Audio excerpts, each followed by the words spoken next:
think we're live now. All right.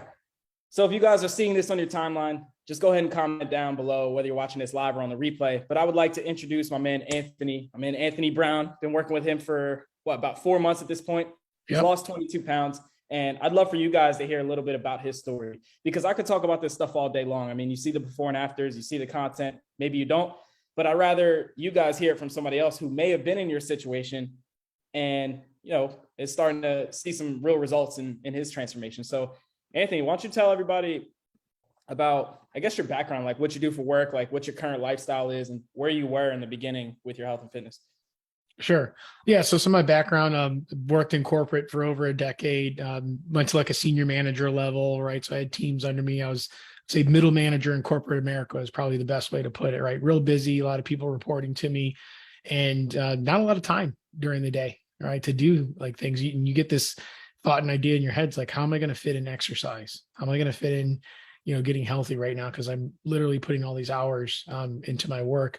But I knew I had ambitions for other things that I wanted to do. So currently I still work at a corporate job, and I also have a side business. But to get to that side business and to follow through those ambitions, I knew that I needed to build a foundation basically and get some mental clarity. And in the past, whenever I'd gone on these yo-yos of diets and fitness programs, I'd always felt really good right at the beginning, but I never got it to stick for more than like a few months. To do that and get to that point. So I knew that there would be some overall well-being feelings, getting more active, feeling good, having some mental clarity. I knew that was going to come. And so that was like my first objective of this, is just to get somewhere healthy so that I could go and take on those other challenges. And now I'm in a situation where, I've lost 22 pounds. We're 4 months into this program with you. I've got a schedule where I do this on a regular basis. I've got set days. I've got a routine that I'm able to follow, and it doesn't, totally interfere with my life. It becomes something that I kind of look forward to doing, outside of the many other things I'm doing. And I am working still a full-time job and a side business at the same time. Yeah. And I think you're like, we were talking before we even hit record, but I'm like, man, you're even busier now than you were when we first started. And even before that, because we had been in contact throughout the couple of years now, just going back and forth. You would tell me you're on this like journey, you're riding the bike consistently, you're doing all this stuff, and you go through these phases where you were serious about it and then you weren't. So what would you say has been a bigger factor, or the biggest factor in terms of determining your sustainability with something like this? Because you've only gotten busier. How are you able to keep up with this and even prioritize your health to begin with through these circumstances? Yeah. So one thing that's really big, I think that when you start doing it, is having an awareness of your progression is a big thing, right? Being able to actually track the fact that you are losing weight, that you are getting in a better place, what you are eating and putting in your body. Some of those things that give you awareness create those additional habits that become sustainable habits. So with the accountability, kind of what, really what I needed from you at the start was to keep me accountable to actually following through with a program like this. Because before, it either been like maybe a group fitness program or just my own sheer will on myself to try to do this, which would run out after a while, right? We'd kind of fall back into in our old patterns and old habits. Yeah. And so what's really helped me sustain it now is the fact that, I've got an ability to track what I'm eating every day, the activity that I'm doing. I'm able to see those little percentage of gains and progress, which kind of keeps that motivation going. Hey, this is working. You might not see the big changes on a daily basis, but you are seeing it when you look back, a week later, a month later, you do see those changes in yourself and in your habits. And then once those habits are built, it makes it really simple to just be a part of your day. And I think one thing I like that we do is we don't have this big restriction on exactly everything we eat. Right. As far as that goes, you're able to kind of fit within a certain calorie range and, the types of foods that you should be eating to kind of help you, really maximize your results. But it's not like prescriptive to the point where it's like literally eat these things and you've got to eat, this boring food, 5 days a week as far as that goes. Yeah, you got kids, man. That would never fly. That would never fly. Could you imagine? And a spouse, right? You got to bring your spouse along with it too. Yeah.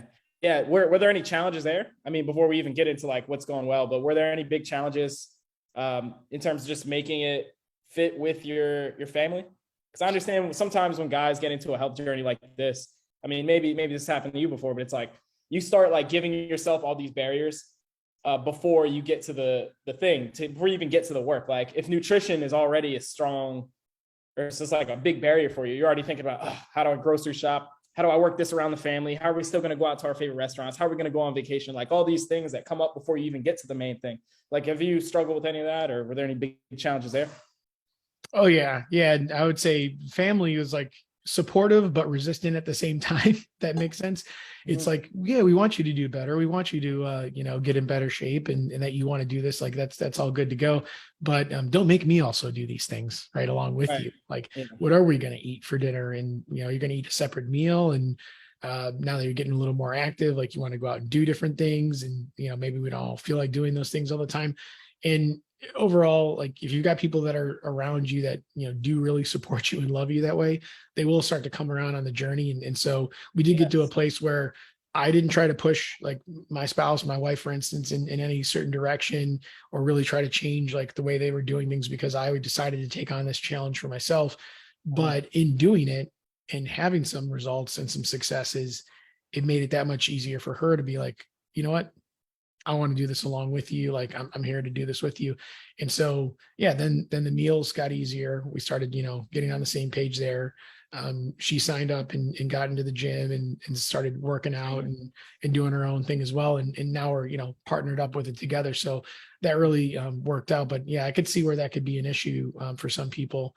And then just overall with children, I invite them along sometimes. Hey, if I got to do a walk, for instance, I like, to get a walk in every day, they come with me. We go on the walk together. We still try to integrate and spend the time together. And I think you remember a couple of weeks back, my wife had to travel out of town. Yeah. Yeah. And I had all the kids with me. I have 3 daughters. Yeah. And it was like, how am I going to do this? And so took them to the gym. Luckily, you could find a time where they had, the babysitting at the gym. And then the next day it was like, when are we going back? We love that. Yeah, they were like happy about it. They're like, look, there's kids playing, Minecraft there. We want to go there. Yes. They're all excited about it. I think that's such a huge, like, I'm so glad you highlighted that, because I forgot to even ask you about that with the kids. It's like, I really do think that's such a huge barrier for my married men out there, guys with kids, guys with families, wives, whatever.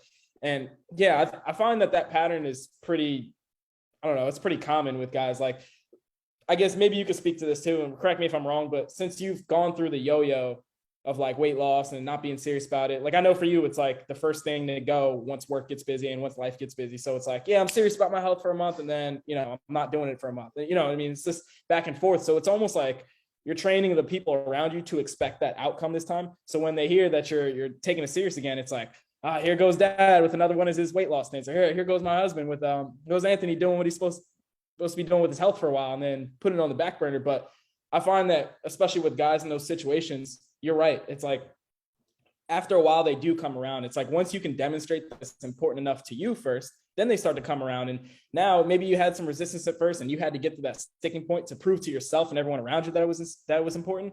Now everybody's joining you. Now everybody wants to come to the gym with you. Now your wife's on her own health journey, and it makes it a lot easier for you, because not only is she supporting you, but she's going with you. So I think that's like a very powerful thing. And for my guys out there, if you could just make it through that sticking point, you'll probably be fine.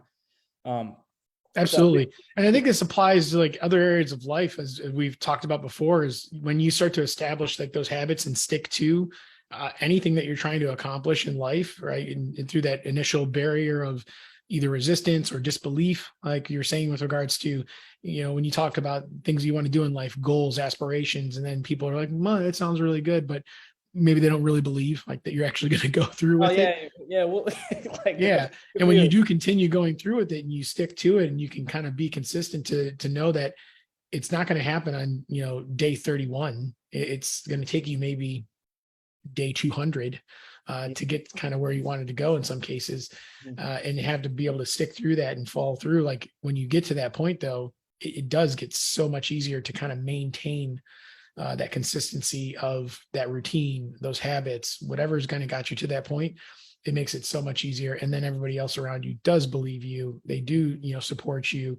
And even friends, guys that I play golf with are like, man, you lost a ton of weight. Like this is really working for you. So, that's starting to happen too. And that feels good. Yeah. And they're not pressuring me into doing anything either. Like, hey, we got to go do these drinks or something. Now everybody supports you. Yeah. Right.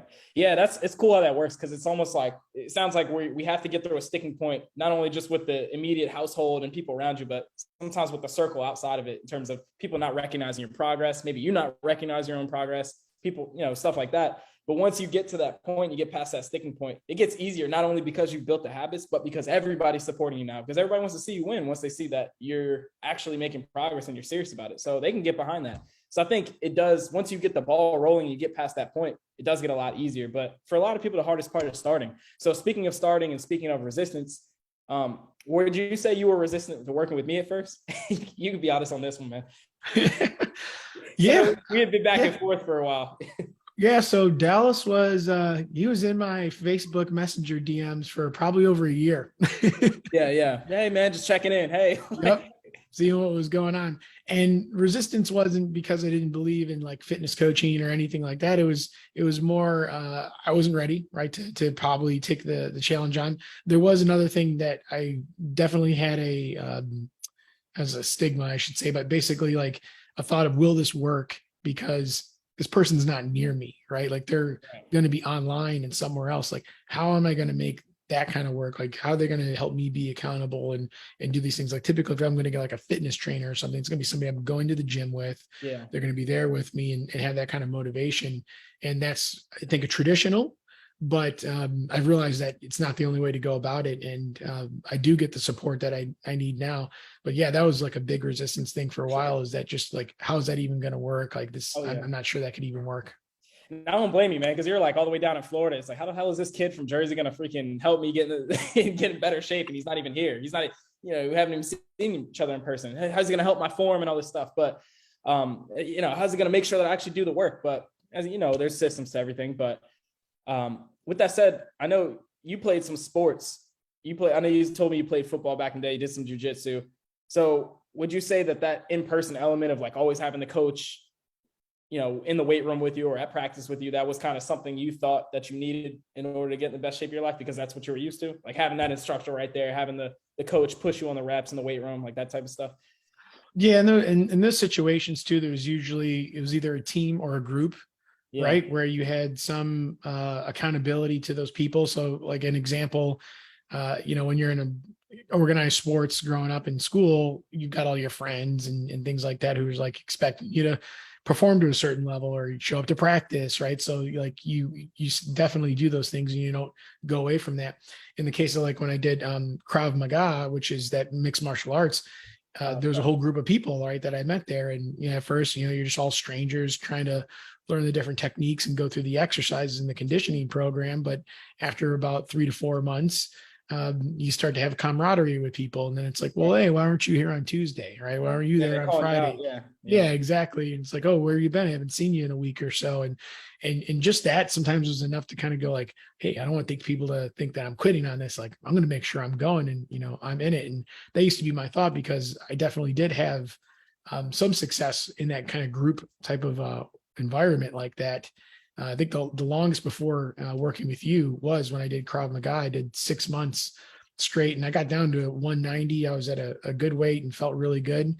And then we moved and we moved far enough away that getting to that gym was not a possibility anymore. And and then I started at my first really big corporate job and the weight went this way. So maybe here's a case where it's like, damn, the online works better because, hey, if you move now, we still going to handle business. It's a good point. That's on one argument for that. No, but it's just like a matter of circumstance. And like, you get really attached to a community in a gym and then it's like, well, they don't have this where I am now. And then it's just like the perfect storm of like that transition. And now you're moving to a new role. You're probably busier, taking on a workload. So where would you say you're at now with your health and your life now? I know you've got the business going with the YouTube that's taking off. I know you're working more now. Where are you at in terms of your business, life, health now?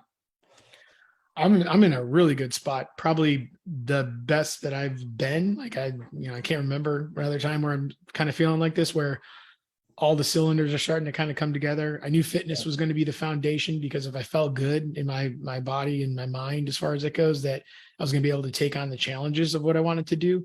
And just that feeling of I feel better in my own skin, we'll say, right, and clothes and all those kind of good things, gives you that extra confidence to go after the other things that you want to do. And so in like the YouTube business, where I do like YouTube consulting and I build channels and things like that for people, like I started to feel more confident in that, and being able to put myself out there, because I had my health stuff in order already, and that was getting better.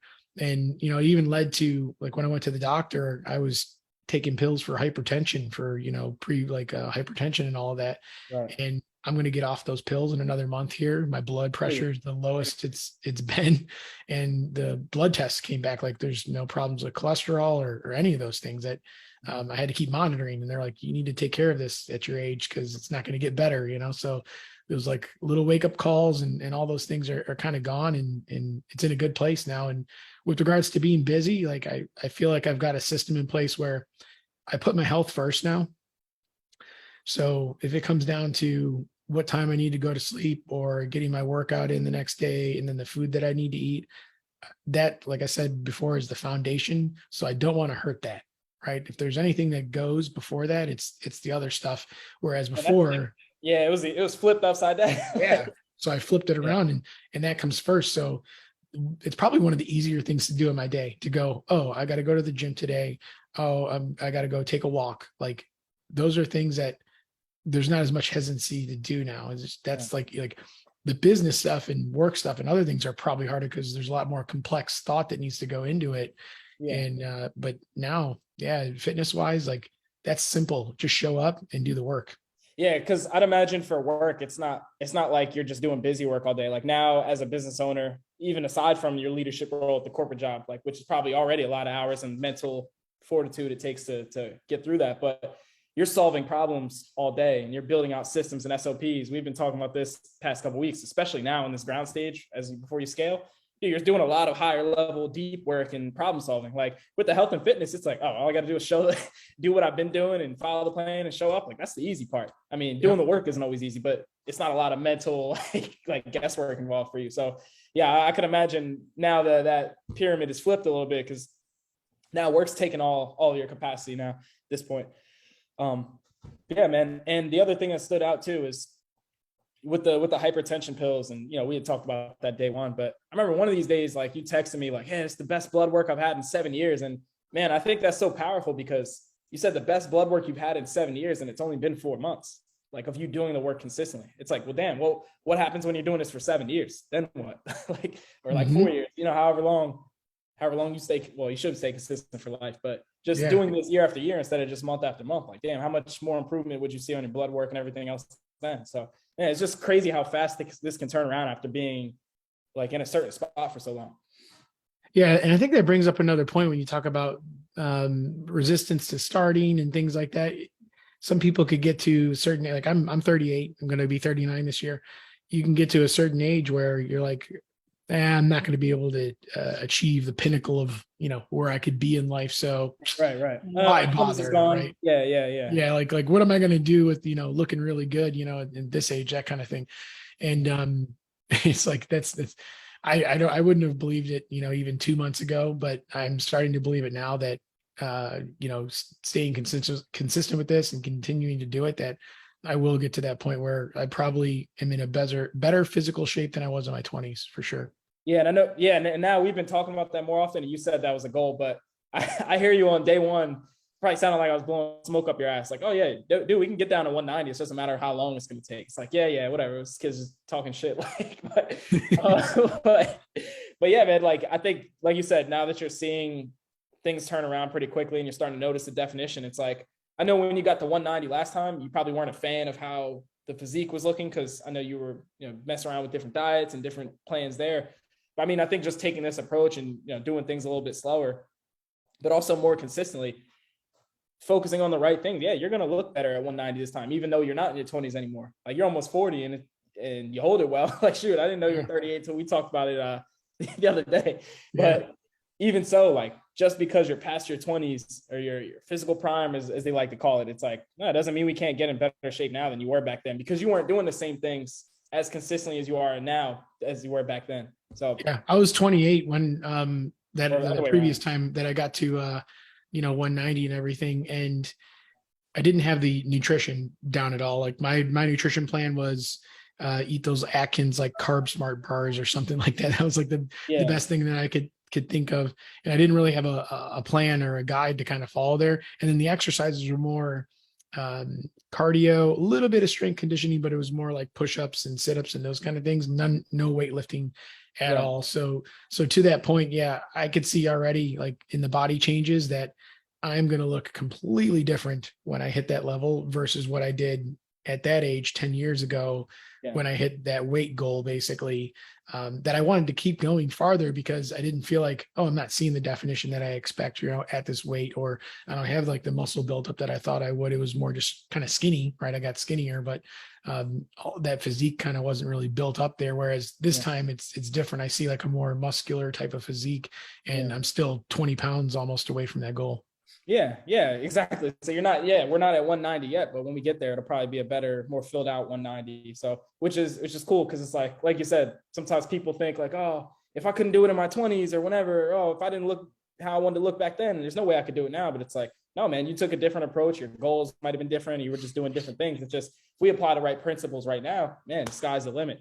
So on that note, did you have any other like limiting beliefs around the process or yourself just going into this type of thing? Like, I guess we could call that like an age metabolism one, which is one I hear a lot. Like they think past a certain age, it's impossible to get, I can never get down to my high school weight, or I can never, whatever. Right. I know that was one for us. And like I said, it's one I hear a lot. Were there any other things that came up for you? Just finding the time when you don't have the time. Typically, you think that that's going to be, an issue, because it's like, how can I do this when I'm not doing this already?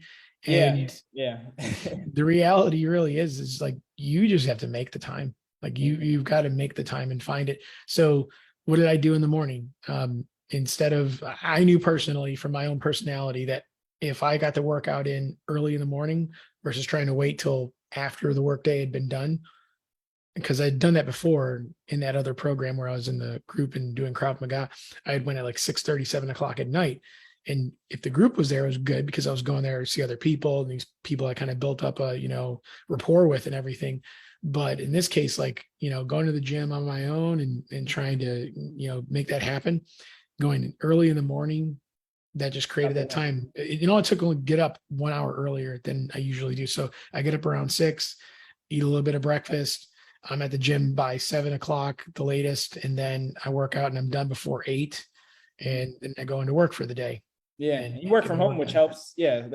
But still, like, yeah, it's only 1 hour earlier. It's not so bad. And I think for my guys out there, especially my family, man, it's like we know how the middle of the day can get, and sometimes the end of the day, but you always have control over the morning. You just get up a little bit earlier. It's your quiet time. You can get much more out of that same hour and be focused with it and set the tone for the day and get some of the hardest work done physically out of the way, as opposed to doing it in the evening when you stayed home late from work. You stayed late after work. Family needs you. You gotta, all these things come up, like whatever the case is, you're just not mentally as prepared or as fresh. You're mentally exhausted after, especially if you've got some type of complex type of job, or a job that's demanding of decisions that you have to make throughout the day. I'd say most people probably hit like lunchtime and they're like, I'm done. I need to be done out of here. And so getting it early in the morning and hitting that time and making that time to like go do that, you feel so much better going into the first task or the first thing that you need to do for the day. You're ready for it. You're like, look, I just killed this challenge this morning. Like I got up when I wanted to get up, went to the gym, maybe hit a PR because I lifted more weight on a certain exercise or did something right. So you had some level of accomplishment that kind of puts you in a good mood. And that just kind of leads through the rest of the day, and it snowballs after a while. Yeah, for sure. And it's like back to what you said before in terms of like I understand the thought process of like, if I wasn't already making the time for it, how could I possibly do it now? Like that's a very real thing, but it's almost a logical fallacy here, because it's like, now you see yourself making the time when you're busier. It's like, let me not do the thing that's going to help me get more out of my time and save time in the future until I have more time. Like, let me wait until life slows down and do the thing that's going to save me more time. It's like, no, like, do that shit now. You got to change so that you can buy yourself more time later. That's like saying, I'm only going to budget when I'm rich, like something crazy, right? Like that. But yeah, it's like, obviously, if you hadn't been making the time, it's like you couldn't even see yourself making the time or finding the time in your busy day. But like you said, you just got to make the time. You just got to buckle down and find it. So, yeah, I appreciate you sharing all that. A lot of value there, Anthony. So, finish up with just like one piece of advice. What's one thing you would tell somebody who was in your situation 16 weeks ago or even beyond, or somebody who's struggling with the same things you struggle with at the start? Just know that they're your own challenges. The challenges that you're putting in front of yourself is mostly you, right? You're creating your own blocks, and there's not maybe probably a lot of reality to it. And it doesn't mean that you've got to be at week 16 where I'm at right now. You only need to get to the first hour of the first day. That's all you need to get to. So if you just start, a lot of times when I've done this stuff, a walk, right? Just start walking, like just start doing some level of activity. If it's even 20 push-ups that you can do every other day or something like that, those small little incremental steps that you can take, it just leads to so much more. So instead of having to feel like I've got to make this complete giant life shift that I'm going to have to do to go take this on, think of just the first little step that you're going to be able to do, because you're going to build off of that, and you're not going to be jumping from here up to here. Right. So you don't need to take the mental jump from there all the way up to there either. You just need to do that first little piece. Yeah. Yeah, exactly. Like, just, what do they say? The best way to eat an elephant is one bite at a time or something like that. Like that. I think that's the expression. It's like, yeah, man, like, I think a lot of people come into this and they see where somebody is, or they see that guy in their gym that's more ripped than they are, and they're like, oh, I got to get like them in like 3 weeks. It's like, they try to win, in your case, 16 weeks. They try to win the whole 16 weeks in a day. And it's like, dude, don't even worry about that yet. That's not important yet. You know, when we approach like this, we simplified, and all that's important right now is the current and the first next step. You know, we're not worried 10 steps ahead right now. We just need to do what's important right now. And like you said, starting small with walks, tracking your food, doing the simple stuff. And I know in working with you, like, we've got group calls, and for instance, everybody's in a different place, right? Yeah. And they're doing their program for them, right? It's tailored to their level of what they can do with the fitness and the food and how they're going to approach it. So not everybody's going to take on things exactly the way I am, and I'm not going to take on things like they are. And I think you probably have other clients who might even be killing it, you know, way more than I ever am going to do. So everybody's got their own little level. You're really only challenging yourself, and you can put something in place that works for you. It doesn't need to be everybody's plan. Exactly. Like, it's like taking advice from somebody who's like a billionaire. They're so disconnected from where you are, just trying to make your first 5K or something like that. Like, you know, there's going to be a disconnect there. So it's just, you know, kind of always worried about that first next step. And yeah, for sure. Like, you're right.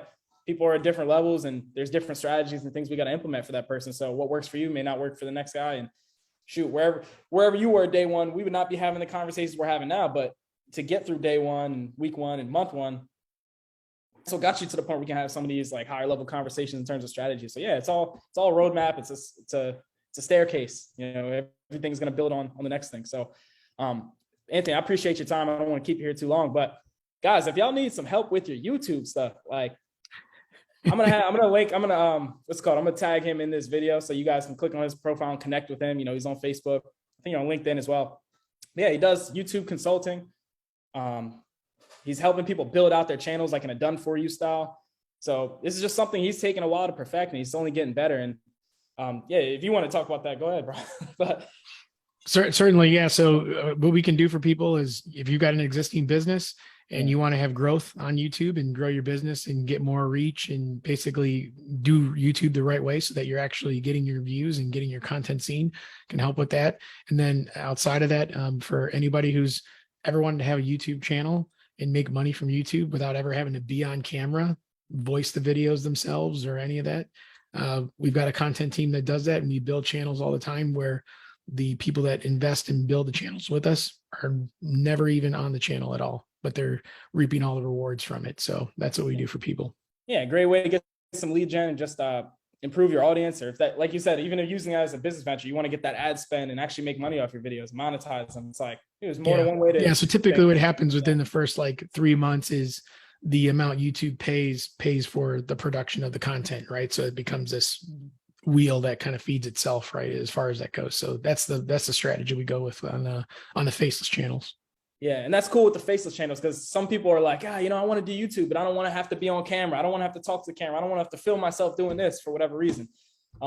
Yeah, you do faceless videos, and I've seen some of them, and you sent me some links to some of the stuff. So yeah, if you guys need help with that, definitely check out Anthony's page and his channel, and he'd be happy to talk to you about how he can help. Thanks, Dallas. Of course, man. We had to throw that in there. I appreciate your help. So I'm gonna go ahead and end this.